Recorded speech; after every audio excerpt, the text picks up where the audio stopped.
Thrilled to be here. But I want to clear the air first. Unlike a lot of your out-of-state guests, I am not here to tell you what office I'm running for or what I need from you. I'm here to talk about you and about us and how we all respond to this moment. You know, one of my staffers recently told me half-jokingly, I wish I had a little bit of a break from living through active history. And it's true, active history is exhausting. The other night, I ended work at 5. I went to hang out with my daughter, Noah, she's 1.5, and went to put her to bed. And I came back and checked Twitter, and the FBI had executed a search warrant on Mar-a-Lago. That was in 2 hours! 2 hours I took a break. And if I'm honest with you, it would be a hell of a lot easier for all of us to just tap out, to sit back and to retreat to the sidelines and just wait for it all to blow over, right? Are you tired? I'm tired. Yeah. But we can't. Not now. Because our country is depending on us. Now, I noticed when you all announced that I was coming here, I couldn't help but notice that the Iowa Republicans attacked that choice and tweeted about the Iowa Dems, and I quote, "Tell us you're desperate without telling us you're desperate." Why? Because I'm a state senator? Because my title isn't important enough? Well, you know as well as I do, Iowa, that state legislators are the front lines and the last line of defense right now, especially with the Supreme Court kicking everything back down to the state.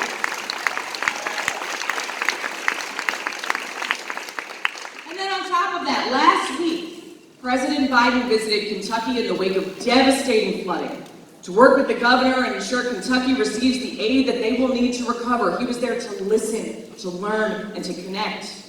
And what did the RNC do? They tweeted out a video of President Biden asking permission to speak at a press conference, to mock him for daring to be polite, for daring to be kind, for daring to do what our parents raised us all to do when we are a guest in somebody's home.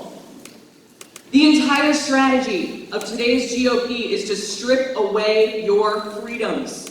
Your freedom to vote, your freedom over your own body, your freedom to decide if and when to start a family, your freedom to live as who you are and love who you love, your freedom to read books. Can you believe that? The freedom to read books that you want to read. The freedom to learn all of our truth and all of our history. The freedom to raise your children the way that you believe your children should be raised, in a way that makes them feel like they are the fullest version of themselves. The freedom to live without fear of gun violence in our houses of worship, our grocery stores, our movie theaters, our malls, and our communities. And how do they do that? By making you feel small, unimportant, less than, by painting kindness as a weakness, by wearing you down until you quit. Because they know that there are more of us, the decent majority, than there are of them. They need us to quit. They wear us down by lying and cheating and pitting everyone against each other, by scapegoating, to make you feel so afraid and fearful of someone that you may never even have met, that you don't even notice that they're voting against capping the price of insulin, that they're voting against creating good-paying jobs and bringing manufacturing back to our states. They are voting against importing baby formula. They're voting against our teachers and our public schools. They're voting to criminalize pregnancy and your right to your own medical decision, that they are voting against you. But here's what I know. I know that hate will only win when people like you and me stand by and let it happen. I know that we can be kind and we can be strong, and that the two are not mutually exclusive. I know that the impact of your influence has nothing to do with your title or how much money you make or how many people you have to put down to feel good about yourself at the end of the day. And I know for sure that it is not dictated by what Iowa Republicans tweet from behind a keyboard somewhere. Woo! Yeah.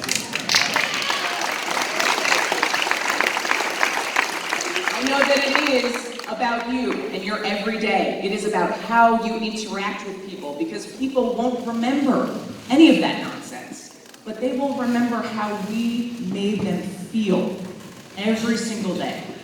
And that's what this moment calls for. The fall of Roe gives us a lesson that we can all learn from, because it didn't happen overnight. Anti-choice activists started working from the very moment Roe was decided to chip away at reproductive and abortion access. They chipped away for 50 years. Every election, every office, from the bottom up. And while Democrats may have been winning at the top, thanks to you, Iowa, when Iowa paved the way for us to elect President Barack Obama.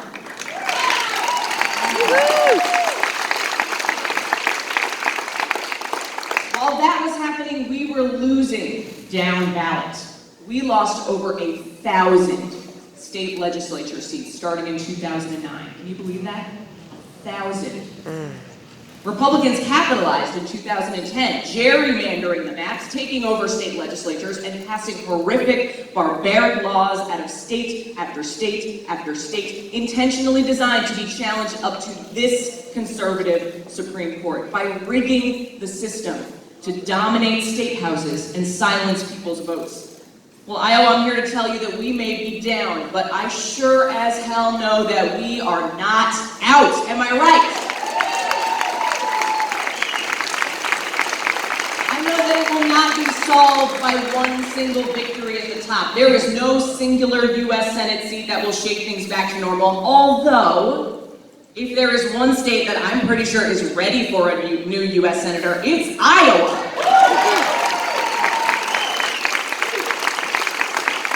Because we just heard you got a heck of a candidate who will not complain when he has to show up to do his job. And then after all that complaining, have the nerve to vote against, again, capping the price of insulin. Oh, man. Now, Iowa, we're going to have to make sure that Senator Franken has support, that he's got a team, that he's got state senators and state reps and city council members and precinct delegates who have his back. It is going to take each and every single one of us building our team from the bottom up to rebuild our bench, to chip away each and every single election on our campaigns, on the doors, on the phones, and even in, especially in, our daily lives. In the conversations that we have with our neighbors, with our fellow parents, on the bleachers at soccer games, at our churches, in our running clubs, at our yoga studios, or during halftime at the bar watching Michigan and Iowa. It's October 1st, by the way. in case you didn't know. It is in living our democratic values as the antidote to Republican hate and extremism. And even when it feels like it's too much to take and that too much has been lost, we don't have to look that far to see that we are already on the right path forward. I'm going to tell you what's going on in Michigan right now, where I'm here from. In Michigan, the ACLU, Planned Parenthood, and others have organized a ballot measure to pass an amendment to our state constitution to guarantee abortion rights and reproductive rights. I have to tell you, I saw these organizers everywhere. Yes, at the rallies and the events where we expect them to be, but I also saw them at farmers markets and community picnics. I saw them on Facebook, organizing signing parties at coffee houses all over the state. But I knew that something extraordinary was happening when I was texting with a constituent who told me that he saw people circulating this petition after Mass in his Catholic church, in the most conservative part of my district. That meant that it's not just Democrats. It's not just the people who you'd expect to see at the rallies and the protests. This was intimate conversations at dinner tables. This was women opening up about miscarriages, ectopic pregnancies, sharing real, raw stories about how hard it is to get pregnant and stay pregnant safely. Heartbreaking stories about devastating fetal diagnoses late in pregnancy, and the decisions that families must make. The decisions that families must make about life and death. The decisions that people want to make with their doctors, and certainly not with politicians who have absolutely no business being in that room.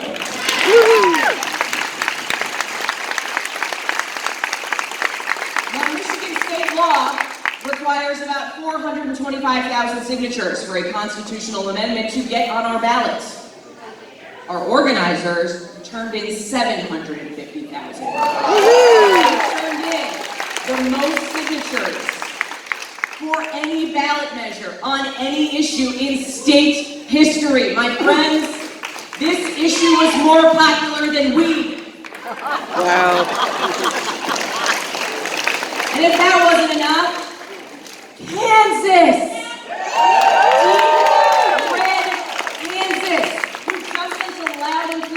To the rest of us that when our fundamental rights are hanging by a thread, when our freedoms are under attack, that it doesn't matter if you're in a blue state or a red state, because people are not powerless.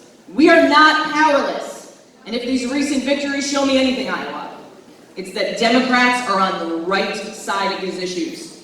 Democrats are on the right side of history. And I don't know about you, Iowa, but I am tired. I'm tired of pundits and analysts telling us what we should know about the Midwest. I am tired of them thinking that our future is already determined for us. I am tired of them thinking that we can't when we know that we can, and not only can we will.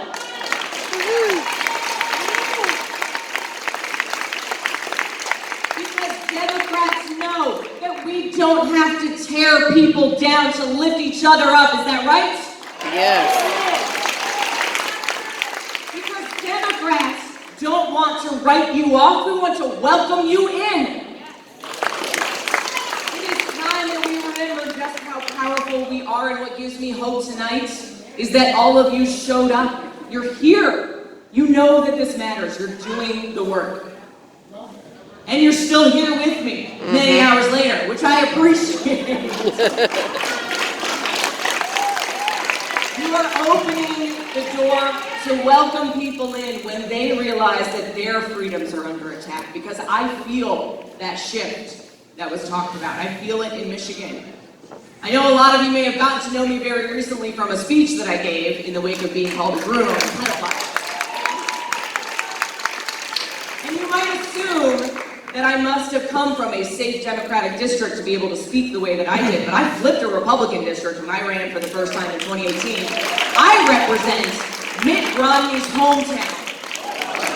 Wow. And I can tell you that I talk to a lot of people every day who are watching their freedoms under attack. And they may not know where they belong yet. Imagine giving up a lifetime of growing up in a Republican family and thinking that that's always the way that it's going to be, and looking at what is happening with a past president who is under investigation for espionage, and realizing that that's not you, but not really knowing where to go just yet. So we, as Democrats, we will welcome them in. And we will show them that we've got their back. So are you ready to prove the naysayers wrong? Want me to borrow a little something from President Obama and the party chair, if you will bear with me. When I say fired up, you say ready to go. Fired up? Ready to go. Fired up? Ready to go. Fired up? Ready to go. For our communities, for Iowa, and for the United States of America, let's